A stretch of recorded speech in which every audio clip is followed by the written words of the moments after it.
toute la République.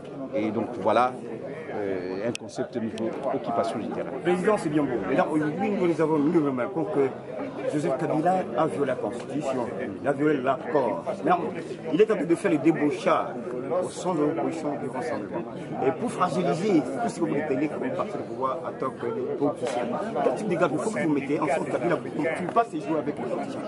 Donc on peut tromper un peuple pendant tous les peuples pendant un temps, mais on ne peut pas tromper tous les peuples pendant tous les temps. Soyez-en sûrs que le peuple congolais est aujourd'hui mature et il a la possibilité de dire Kabila dégage. Personne n'a aujourd'hui aucune légitimité. Toutes les institutions qui sont là ne sont plus légitimes. Et ils peuvent tirer leur légitimité en appliquant l'accord de la CNT. C'est à l'issue de ça qu'on peut aujourd'hui répartir sur de bonnes bases pour qu'on organise des élections libres, transparentes et démocratiques. Donc pour nous, il n'y a pas de doute possible. Il faut appliquer l'accord, il faut qu'on aille aux élections.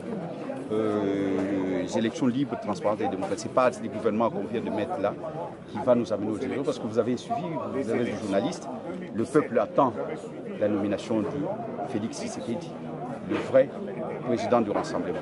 Quelle est votre lecture sur les communiqués de l'Union européenne et du vice-premier ministre belge Didier Reynders? Non, mais les communiqués, lorsqu'on demande l'application de l'accord, c'est ce que nous demandons, c'est ce que tout le monde attend ça. Le peuple congolais, dans son ensemble, dans sa majorité, attend l'application stricte de l'accord pour que ça va dans le bon sens. Et c'est comme ça. Mais on ne doit pas seulement attendre l'Union européenne. Nous devons faire notre part. L'Union européenne est en train de jouer sa partition. Nous avons une partition à jouer. Et je crois que c'est la combinaison de cette dynamique interne et externe qui fera que Kabila va respecter le peuple congolais. Parce qu'il a beaucoup joué avec le peuple congolais. Il continue à narguer le peuple, alors que le peuple il connaît là où le peuple sait que le peuple demande. Mais il fait le contraire. Il faut les contraindre maintenant. Et surtout, comme je viens de le dire, il y a un concept de l'occupation du terrain. C'est le concept là où la personne se trouve, il peut manifester. Il y a toujours des marches auxquelles on sait bien que ces marches, on va les réprimer avec force. Pensez-vous qu'avec ces manifestations, vous allez obtenir gain de cause? Oui, merci.